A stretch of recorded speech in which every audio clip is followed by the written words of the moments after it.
because doing research in humanities currently means also digital humanities. So what we are going to talk today and how we have planned 2 hours. First of all, we would like to introduce you with Latgalian, and we hope that after 2 hours you have picture what is that, what kind of language is Latgalian. But for commenting Latgalian, we have to comment on Latvian standard, but you have really picture about Latvian context and where Latgalian is used and what is different from Latvian standard. So a short social-linguistic insight. Shortly I will speak about European lesser used languages in comparison with Latgalian to give some kind of picture about it and why do they matter, why it is important to care about small languages, why we just can't stick to national languages or international languages. Shortly about research directions, what we have done in Rezne Academy of Technologies during last 20-25 years, but mostly we will focus on what we have done during 2 years. So, and my colleague will continue, Antra, with Latgalian language corpora. She will introduce and also shortly about other digital resources. Ilga will continue about Latgalian in education. Together, first 5 points we have planned for 60 minutes for 1 hour. In the end, if you have questions, we are happy or comments, to listen to your comments or answer to your questions. Break can be 10 minutes, and afterwards we will focus on more practical doing together, not just in monologue speaking, but a workshop which will lead Ilga. And in the end, if we have time, summing up questions and answers again. If we don't have, we can use coffee break or lunchtime to continue our conversation, if you have interest about it. Is it okay? Sounds reasonable for you? Let's start. Okay. So, about languages of the world, if we look at Ethnologue 2024 source, you can see there are more than 7,000 languages in the world. What about their status? Looking from perspective of language vitality, we can see that part of them, more than half of them, are stable and institutional. Institutional means they are used in institutions officially, different domains, official domains, in local municipalities, national level. This is institutional level. And stable also almost 3,600 languages from 7,000, and you can see quite many, half of them are endangered or even extinct languages. And this border between stable and endangered is very, very tricky, I would say, because it can change from day to day, from year to year. We will see regarding Latgalian, it is from ethnologue perspective described as stable. It doesn't mean that it has the same level as other official or national languages. How do they characterize language vitality? There are mostly 9 criteria. Language transmission from one generation to another generation. It is language use at schools, education. It is language and digital in digital space, how it is used. There are 9 criteria from which specialists, experts decide to which level which language goes. Regarding Latvian and Latgalian, here is a short introduction. If we are all in Latvia, where official language is Latvian, as you know, and Latvian is classified as a macro language in macro level, but if you see in this short text, it is subdivided into 2 more individual languages. Here, bottom, you can see macro language Latvian, but 2 micro languages, Latgalian and standard Latvian. So, Latgalian is one of Latvian languages, but it is with their own orthography, long history, more than many centuries. We will not speak about history now, but so, and Standard Latvian. Regarding language vitality, of course, they can't be in competition, Latvian Standard and Latgalian, but anyway, we can characterize from linguistic point of view. Standard Latvian is used, it has official language law, not all European countries has their own official language laws, and Latvian is used everywhere, in all domains. So institutional level, it means the highest level which says this is really stable and not endangered language. Plus, you can see from ethnologue perspective, digital language support is quite high, and this is very vital language, Latvian Standard. But no danger.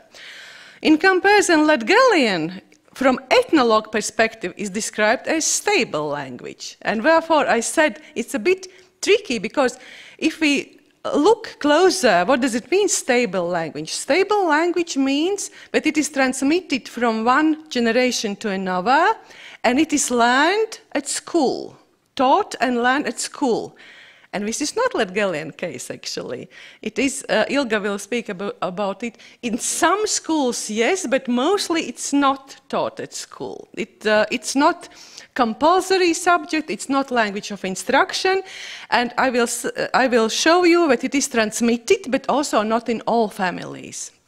So, but anyway, it has stable position, it has language materials, it has literature, it is, as we see here, regarding digital language support is ascending, so it's growing, it's developing, and Antra will prove it, that digital development is has been increased during, I would say, last 5 years, very, very intensively.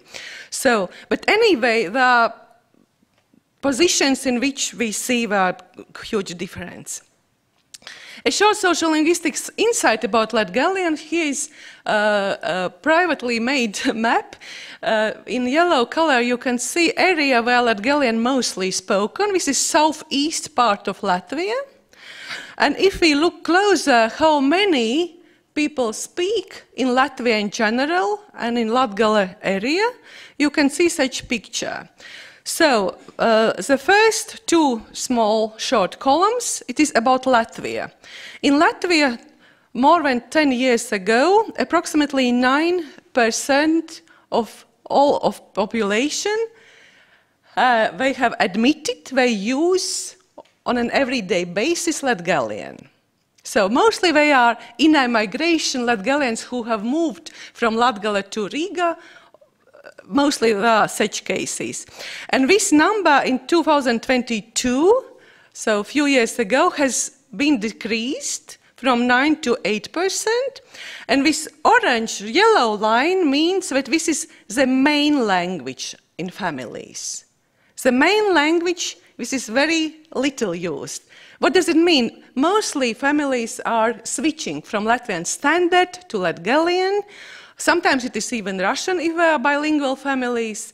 So such translanguaging is more common than just Latgalian in family.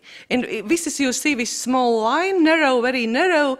It is characterized as people who speak just Latgalian in families or every day in different domains. About Latgale, two bigger columns you see in Latgale area, southeast part of Latvia. Almost 1/3 of population has said that they are using Latgalian, so 37% of all people. In 2011, it was not question about is it the main language, but in 2022, such question appeared. So, and we can see that the amount of people who speak just Latgalian, they have said it is almost 9%, this yellow bigger line. So 1/3 of population in Latgale, they are using Latgalian. and in Latvia also we can see in general. But the question is, what is age? Can we describe the correlation between age group and intensive language use? Not so much actually, not so huge difference. In some cases yes, in some no, but mostly two bigger columns you see. It is 55 plus age groups, people who more use Latgalian. Yeah? But you also have noticed that this age group from 25 to 34 years old, almost 38% who use at home Latgalian or outside home. This is generation who has born on 90s or later, when the really movement of revitalization of Latgalian, and this is my just hypothetically description, therefore I think this age group is bigger, because they have grown up in such environment, the language prestige has been increased after Soviet Union times. What about other languages in Europe and how we can compare Latgalian with other languages? I think this is a very nice map where we can see, if we look at Latgalian, here it is also mentioned here, Latgalian. Also I have to speak in microphone probably. Yep. It will be difficult, okay. But you can follow yourself. If we look to our neighbors, we could compare Latgalian, let's say, in Estonia with Viru. We could compare in Poland, you see in the north part, Kashubian language. This is mostly a map of autochthonous regional languages. Yeah? Besides national official languages, we can see a lot of autochthonous regional languages. Also, if we move to the north, we can see in Norway and Sweden also Southern Sami, it's used. It can be compared with Sami in general. It can be compared with Low German in Germany. It can be compared, if we look in the Netherlands, sorry. In Netherlands, Frisian, West Frisian will be mentioned today in the Netherlands. Or we will mention later on we will speak shortly about Mirandese. It is a border area between Portugal and Spain. Mirandese as a small regional language and others. So there are particular regions, even cross-country regions, like in Sami case, where such languages are spoken. Among them, Latgalian in Latvia. What we can say more when we speak about lesser used languages, maybe you even confused, because digital, with summer school, one of keywords in the title, smaller languages. How it's possible to describe what is small, what is big language? Latvian, is it small or big? Latgalian, is it small or big? Regarding such regional languages, more often it is used in social linguistics term lesser used languages. And if we look at this, how we label such small languages, lesser used languages, it's always question in comparison with what? And lesser used languages if we compare with national languages, of course, mostly cases. Like in Latvia, it is mostly used Latvian and Russian in particular areas, and lesser used language is Latgalian, which is regional language. But labeling continues when we start to think, let's say, about Sami, South Sami, or West Frisian. Is it endangered language or not? Does it have status, regional language status or not? Many of them have, like in the Netherlands, they have official regional language status. Latgalian doesn't have official regional language status. It is described as historical variant of Latvian. So, endangered languages, we just spoke a few minutes ago. They are not stable because they are not used institutionally, they are not used in all domains, and they are not taught at school mostly, and they are not transmitted. They are more endangered languages. Regional languages, very often, they are common term for this label. Regional is autochthonous, so which have been used for centuries in particular area, and this is contrast to migrant languages. Yeah, like if we could put here also this label, but it would be too much. And therefore, when we speak about endangered or stable but regional languages, we also often use this label collateral languages. Collateral languages which are in comparison with dominant language, linguistically, structurally, very similar, and also similar identity-wise. Latvian case. Latvian and Latgalian, they are both Baltic languages, so they are collateral, even if you have not learned Latgalian, if you don't speak at home, when you hear when someone speaks Latgalian, you can catch what about. Yeah, not in details, but it depends on topic probably, on your experience about content. So, but they are collaterally, linguistically similar, and also identity-wise similar. If you would ask Latgalians how they would identify themselves, they would say, we are Latgalians.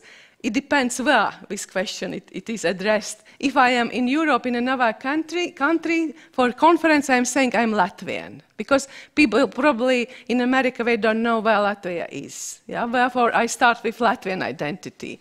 And if it goes, if someone says, I have been in Baltic states, I know this and that, and in this case, I'm saying, yes, I'm Latgalian, but how it is connected, Latgalian identity, mostly if you speak Latgalian language. They are very, very interrelated. One of factors which allowed to say that I am Latgalian because I have heard in my family, probably I don't speak anymore if some younger generation, but they have heard. So, and this is very closely related. I didn't say in the beginning when I introduced my colleagues what is common. We represent different fields in humanities, but what is common for all of us, we all are originally from Latgale, and originally we speak Latgalian in different levels. My Latgalian is the worst, absolutely I can say, in comparison with my colleagues, but it is our family language. It has been used in families. So collateral language also, Viru and Estonian, if you say, it will not be case Norwegian and South Sami, because they are different language groups, but collateral, so linguistically closely related, and also identity-wise, it is very close relationship. Contested languages, about which there are discussions, is it language or dialect? All those languages which I have mentioned, Mirandese, for instance, or Latgalian, often were societal discourses. Is it really language or is it dialect? So contested languages means that were still among linguists or broader society discussions how you can split. Why do you say language, not dialect, and were discussions, contested languages? So regional, collateral, contested, endangered, lesser used languages were something common about them. I hope that I gave a little bit insight on that. Why does it matter? Why we can't just use Latvian in Latvia? Will be much easier for all of us. English internationally, like today we are doing it, but I think reasons why we care about small languages. This is part of identity, very closely related with our ancestors, with our family stories, uniqueness. This is cultural heritage, traditions, also perceptions of the world. I'm a bit skeptical to use it, but I can say when we created dictionary, we noticed that when in Latvian standard I'm saying sauna, bathhouse. What does it mean for people when they hear or you hear sauna or bathhouse?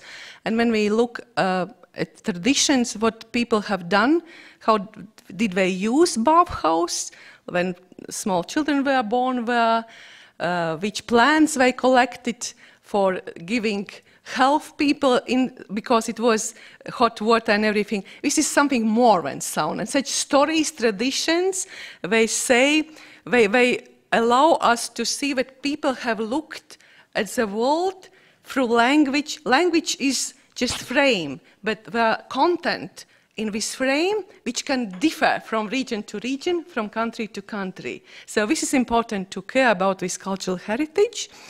Individually, it's clear this richer linguistic repertoire. I can say I am richer if I can speak both Latvian languages, Latvian standard and Latgalian. It is pluriliteracy. I can write, often with mistakes, but I can write in Latgalian, and I can read. Definitely I can read. It gives me this additional tool to open text. It is richer linguistic repertoire. And also in societal level, linguistic and cultural diversity, in particular region, particular area, this is much more diverse area if we are more than one language. But also from language rights perspective, people who live and who have used language from one generation to another, they feel but they don't want to be discriminated, and they don't want that their language is not presented or not allowed. So language rights with equality, I am equal with others. I am not worse because I speak at home Latgalian, how it was like during Soviet times.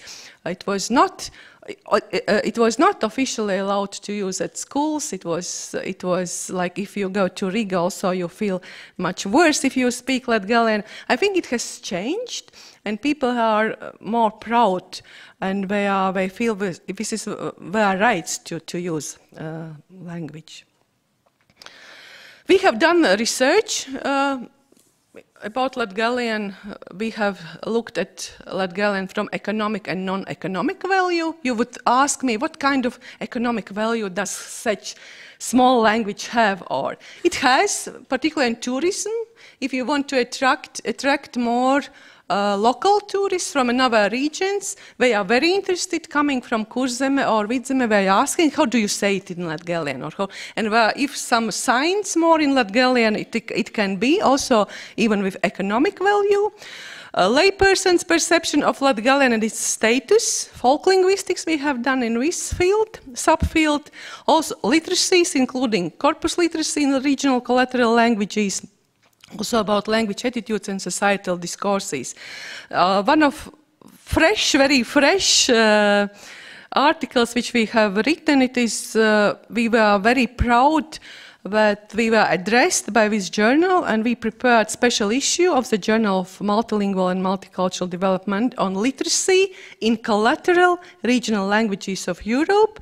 Regarding Latgalian, we have published already online, it's possible to read 3 articles about Latgalian. They are with open access. If you have interest and you will have this presentation, you can open and read about it. Also about corpus literacy. And also, I have mentioned, probably didn't mention, but science in public space or linguistic landscapes. We have done research, looked how Latgalian is represented in public space, linguistic landscapes. Also, about research about bilingual road signs and also societal discourses, public attitudes about it. If you see just small pictures in Latvian standard, for instance, Balvu novads and Balvu novads in Latgalian, or also Preļu novads and Preļu novads. So linguistic landscapes and bilingual road signs. We have done research also on language education, about also Latgalian literature and educational games, which will be today, few of them introduced. So this is, in very short form I have introduced. Now we are moving slowly to digital part of our presentation. So if we look and think about lesser used languages, regional languages, and you saw in the second or third slide about language vitality, it is important that language is used and represented in digital space. In comparison with other regional languages, lesser used languages, there's huge difference regarding language corpora. Like, we can't compare Latgalian with Basque. Of course, no, we can't compare. Or let's say, even with Low Sorbian in Germany or Welsh in UK, much bigger language corpus, if you see here data. But we can compare, let's say, with Poland, with Silesian, regional language in Poland, collateral Polish Silesian, and in these corpora were very similar size, 2 million words in Latgalian in Silesian, more or less. It probably has been developed since 2021 when we did this research. But it is developing. Latgalian also developing, also speech corpus. Antra will talk. But why it is important and what kind of situation, how we can describe situation about language corpora of Latgalian, and why for us researchers and for broader population it is important language corpora, I am asking to tell about it Antra. The floor is yours. Maybe some of you have questions or comments before Antra continue to speak about language corpora and our digital resources.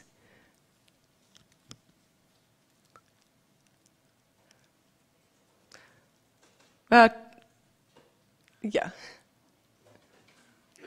Probably you need microphone. Oh, there. Good morning, Signe Redans from Stockholm University. I wanted to briefly ask whether you've considered using the concept of heritage languages in relation to Latgalian in Latvia. Thank you, Signe, for the question. Heritage languages, if we have not done so much research about Latgalian in diaspora outside Latvia. So in Latgala case or in Latvia, I don't see, but probably if it is in situations when it is not used anymore for younger generation in families, but they have, let's say, perceptive multilinguals, perceptive skills, they can understand what their grandparents or parents are speaking. It could be case, and it is not, in many situations, it is not static, it's very dynamic. We see that there are children who don't speak Latgalian, but they suddenly start to attend some course, interest group at school or summer camp, which Ilga is leading with summer as well. And after some time, they start to speak and actively use. They have not just receptive skills, but also active skills. In such situations, this is, I wouldn't say this is heritage because it's actively used in more than one outside family as well. But this is a bit complicated. It should be done research in specific cases in order to say, is it heritage language or not? From my data about diaspora, Latvian diaspora outside Latvian use in diaspora, I have together, where we have 21 interviews in depth, and families which originally are from Latgala, they don't use anymore Latgalian. In such cases, we could speak about also to add one term heritage language. But what is interesting from interview in Norway, for instance, a Latvian family, they have changed attitudes to regional languages, to Latgalian. Just very short description, what my respondent has told me. She said, when I was in Riga, she's originally from Riga, and I attended French lycées with French profile, and children came also from Latgala after 9th grade to secondary school, and they had very strong accent Latgalian. And our teachers did everything that this accent will be removed, but they speak standard Latvian. And she said, since I live in Norway and I see how proud people are about their dialects and varieties. I am not speaking just about Ninorsk and Bukmol, but about all dialects. She said, I have changed my attitude, and I think, why we were so negatively regarding such children who came and spoke with such accent. So with language awareness is very strong, and I would love to do research deeper about such cases, how attitudes towards regional, lesser used languages change when people move outside Latvia. This is incredibly interesting. But thank you for this question. Probably in few cases we could think that in this, what I collected terms, heritage language would also take place there. Thank you.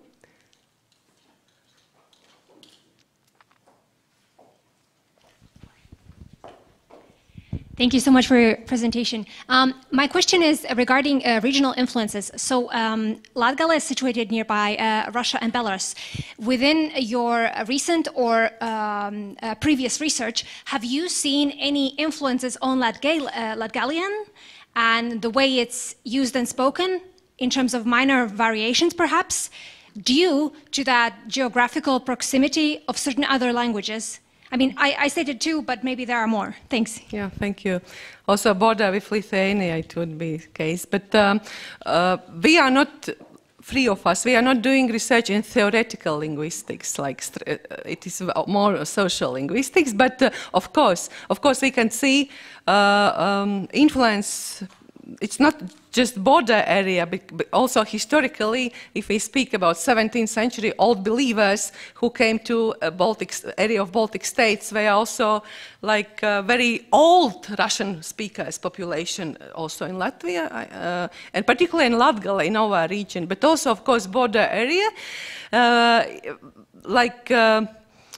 well, now competition between Russian and English, like the impact of Russian and impact of English on Latvian and Latgalian, not just on Latgalian, but also on Latvian. But about structural changes, now I will not speak.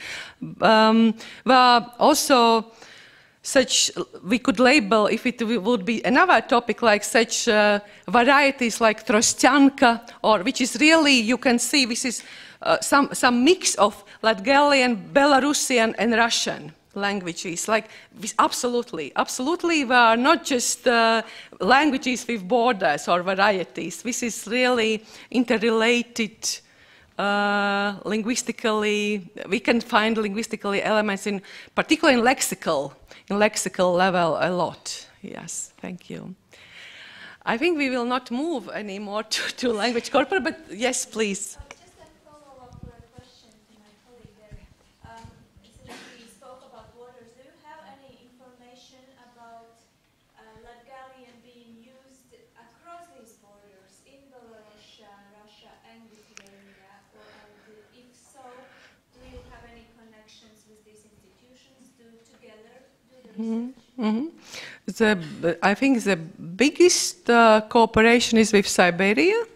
In Russia, it has been not only from Rezekne, but also from Latvia University and other institutions, expeditions, not only language, cultural, folklore expeditions, and were documented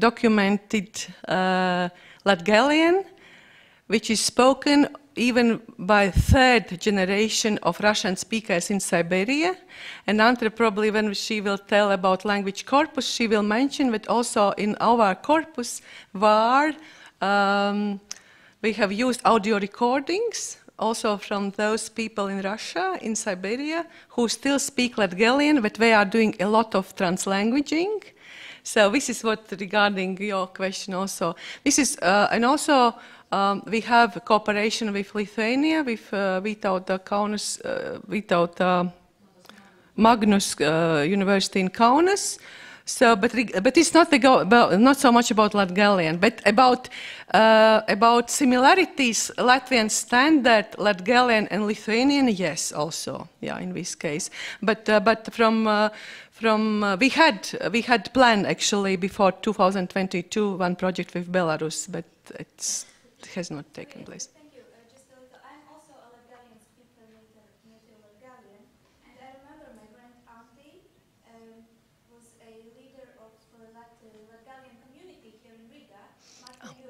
Yeah. Yeah.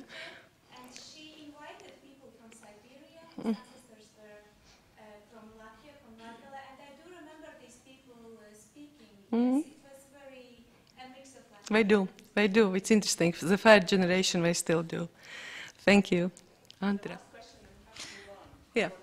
Hello. Yeah. Thank you very much for your lecture and explanations. I have a question that actually comes from my observations of Latgalian people speaking. And that's about a phenomenon called, I think, in linguistics, code switching or language switching. So do you have studies in code switching in Latgale, or do you plan, or maybe is it possible to use corpora linguistics or other digital tools to study this phenomenon? Because I think it's very, like, Yes. living language, for living language, very important. Yeah, thank you. Thank you very much. Absolutely. We have, our institution is, I can say, small. We are really limited human resources. This is one thing which I think about, in general, about code switching. Only Nicole now has been published one article, Code Switching Latvian Russian in Riga. Actually, not so much studies about that in Latvia, but well, I would split code switching and translanguaging, but this is different topic. They do regularly, but it depends on age group. Yeah, if we look at this age group, this is just individual observations living in the area. If people use Latgalian at home, and this generation mostly 60 plus, and they speak Latgalian, they don't do so much code switching. If it is taught and learned more, not transmitted just in family, there are much more code switching, you would say. From language, regarding this aspect about using language corpus for studying, this is a speech corpus, which Andre is going to talk. We can see, and we have had big challenges how to transcribe, because we are doing manually speech corpus, how to transcribe such code switching situations. But absolutely we can notice, and corpus could be a good source for maybe not so deep, but for first studies about code switching regarding Latvian, Latgalian, Russian. Mostly were all three varieties which is in Latgale region you can hear. Younger generation also English plus comes. Yeah, thank you. Thank you very much. Andra?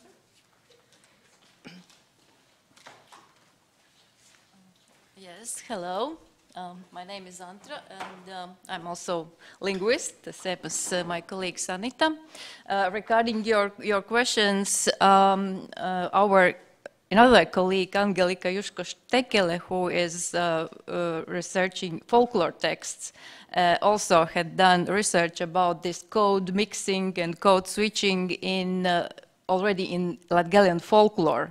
And here you can find some codes from Lithuanian, Polish, of course, because of this historical long ties, Belarusian, Russian, and even how we could say that local Polish, or they even don't know who they are. So this is not a present situation, but it's also found in old folklore texts. So thank you, Sanita, for introduction, and I'm going to continue with in more details about Latgalian corpora and other digital resources.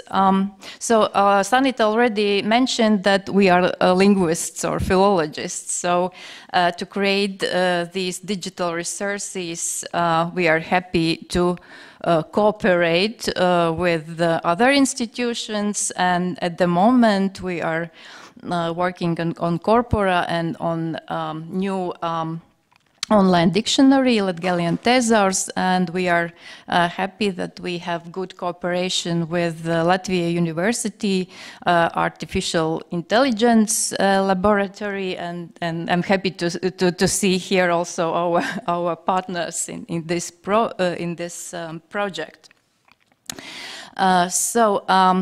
In process of creation and development of digital resources, we are following FAIR data principles. Yes, probably you know that means findable, accessible, interoperable, and reusable.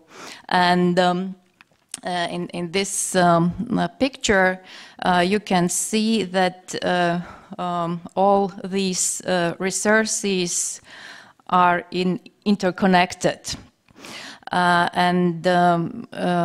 This is our goal to build this Latgalian digital ecosystem. Yes, and following this findability and accessibility, we have also created our products are visible in Clarin Latvia system, and also our corpora you can find in National Corpus collection. So, and here you can see that there are 3 corpora at the moment. Mula 2022, this is latest version. The first version is created in 2012. So these are written texts. Then we have also Latgalian spoken corpus, which is Mula-R. Sanita already started to talk about this corpus. So that means this here we have interviews. So that means it's spontaneous speech, and we are transcribing these texts manually. And the latest one is Balsu Tolka. I actually don't know how to translate it. So this corpus is built from a common voice crowdsourcing platform, and mostly it's done by AI laboratory of Latvia University.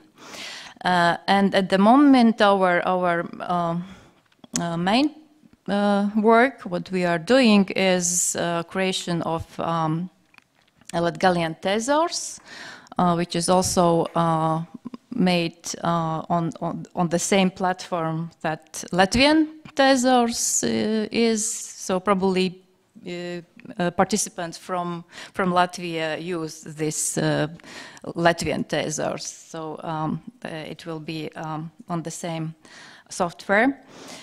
And in the same time, of course, we are working on different analyzers like paradigm operator and morphological tagger. And at the moment, only one of these corpora, these read sentences corpus, is manually lemmatized. But other things are still in process. In the process of development of corpora of lesser used language, our experience shows that we see our opportunities, because there are a lot of things, exciting things, what we are doing like pioneers. It's happened first time in this Latgalian environment, but also we have to face a lot of challenges in this process. So if we are talking about opportunities and strengths, a good thing is that we can learn from good practice, experience from other lesser used language corpora and other tools, because we have already long-term cooperation with other European and regional language and research centers, and also in this data management we have good cooperation with local Latvian institutions. And we are also trying to promote our resources, to tell, to show, especially for teachers, how they could use also in education process, because of course it's good to document language, to use it for research purposes, but it's important also to raise awareness of the value of Latgalian in local community. And if we talk about challenges, some of challenges already Sanita mentioned. There are, could say, linguistic and extra-linguistic challenges. Sanita mentioned that for a creation of speech corpus, we had to transcribe these texts manually, and of course, if it's spontaneous speech, it's quite challenging, and also takes a long time, and subjectivity factor are also working. If we're talking about text corpus, so that also means that we also don't have all kind of texts.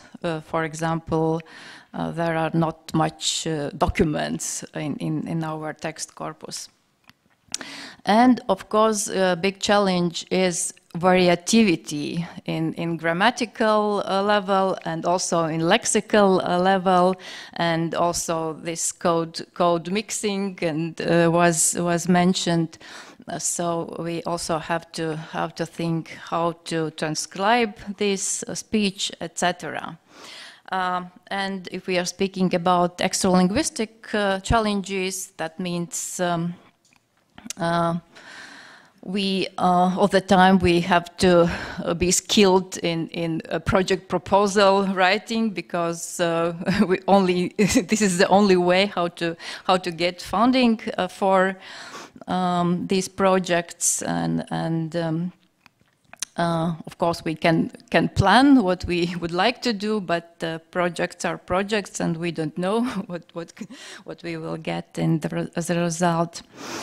Our colleagues also had done research about usage of text corpus, and they understood that most of people are informed about existence of this corpus, but they don't use actually, and not really interested, and probably the reason also is the lack of corpus literacy.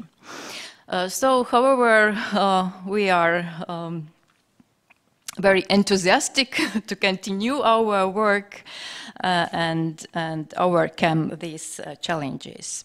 So now I'm going to demonstrate a bit some corpora. On the top you can see also a website link and QR code. So if you are interested, you can also explore these resources in your phones or laptops, but you can do it, of course, also later. So I'll try to open. No, this is, yes. So corpus of contemporary Latgalian texts consists from Latgalian texts from 1988 to 2021.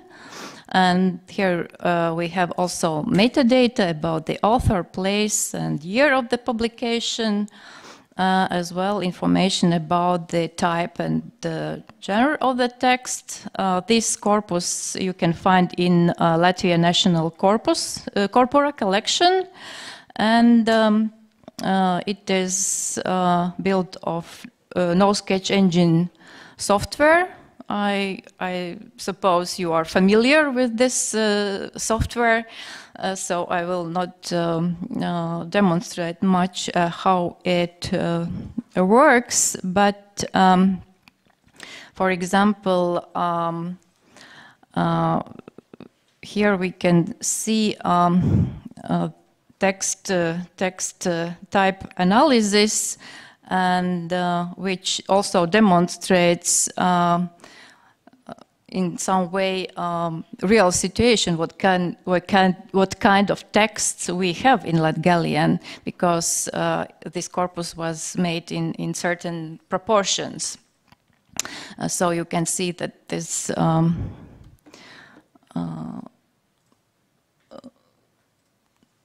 this blue one and red one, these are publicistics and informative texts.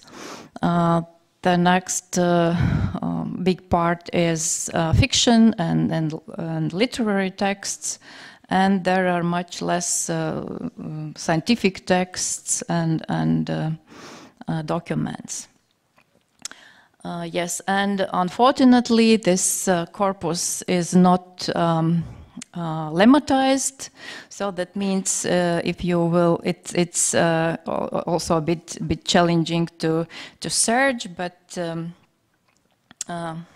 so, for example, if you will write a certain form, you will get only this form of noun or verb, but of course to get other forms you need to use some other way. Here you can see also other forms and derivations. So yes, I suppose it's enough. Next corpus is corpus of contemporary Latgalian speech, and visually you can see that this one is a bit different. It's not built on no sketch engine. This is Spoko software, which was created for I suppose dialects of Slavic languages, but we adapted it for Latgalian. And also I will try to demonstrate a bit.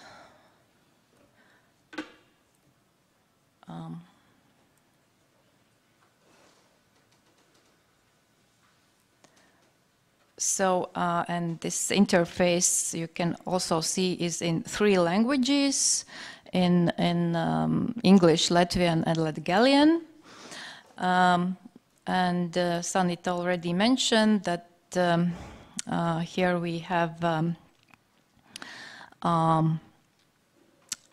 texts from our field research from 2009 till nowadays, to 2021 was last field research in Aglona. And then we have audio recordings of TV and radio broadcasts, but these are only interviews. Yes, we could say that this is also spontaneous text. And also there was a question about heritage language, so we have also speech recordings of Latgalians living in Siberia. So we could say that these texts, we can say that these are heritage language speakers' texts, because not only different codes, but also they have preserved old lexis and old grammatical forms. You can also in this search you can also select metadata. So if you want, you can select some speakers from Krasnoyarsk, for example, or Tomsk. But also you can select different age, different gender speakers, and there are also you can select by source.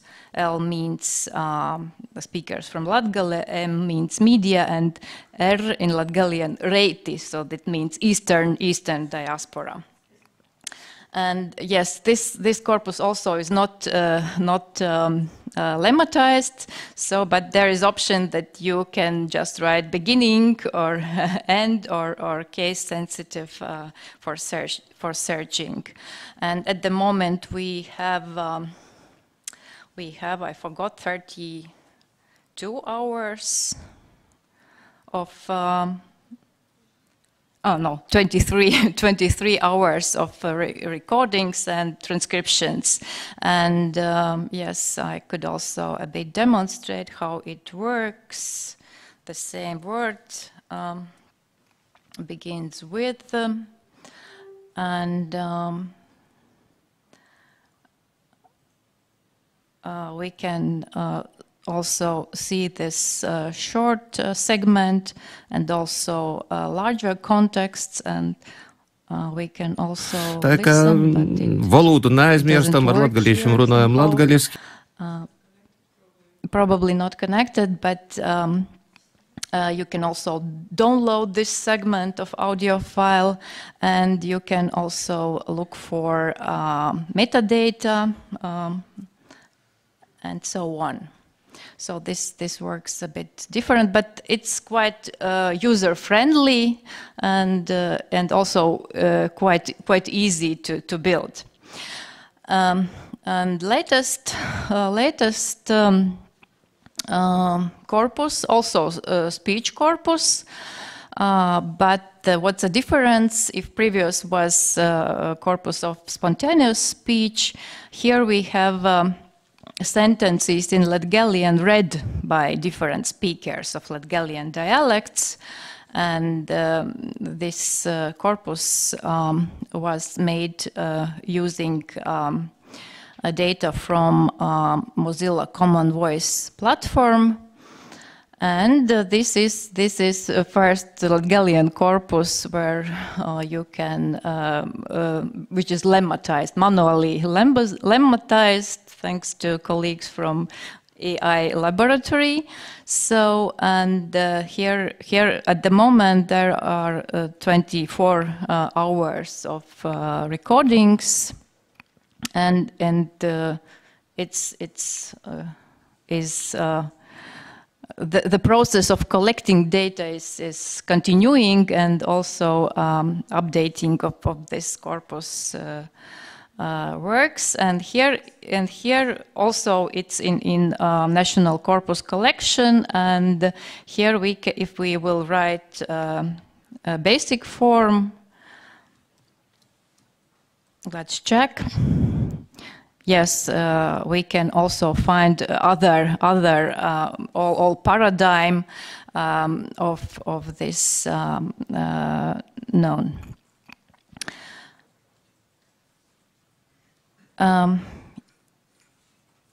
If I have time, no. Okay, so I can just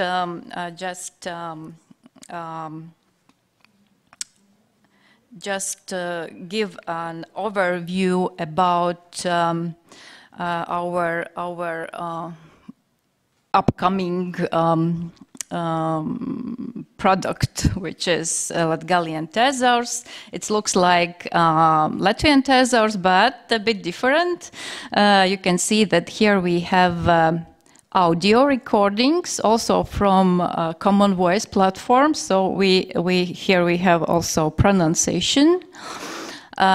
Here we can also find the inflection, all inflection forms. But here you can see the variety of Latgalian. There are a lot of diminutives of this word baba. And who are not Latgalians or Latvians, how do you think, what does it mean? What is baba? The meaning of this word.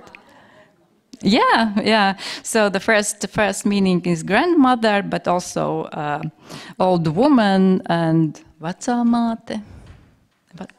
Vecmāte, dzemdības, kas pieņem.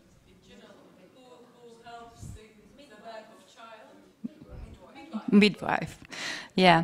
And for every, we also have manually selected examples, also from corpora.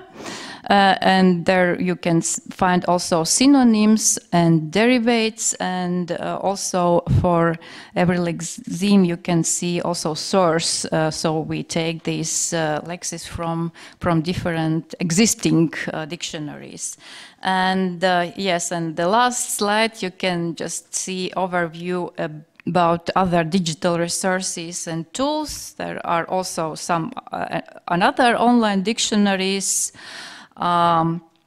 Latgalian spelling tool and pronunciation app, what was made in cooperation with Frisian Academy, Latgalian verbs app, and the latest one is Google Translate, so you can translate something from English to Latgalian or vice versa from another languages.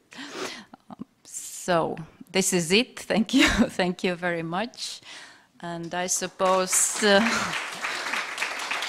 we don't, at the moment, we don't have time for questions. Yeah, but that means I will give floor to...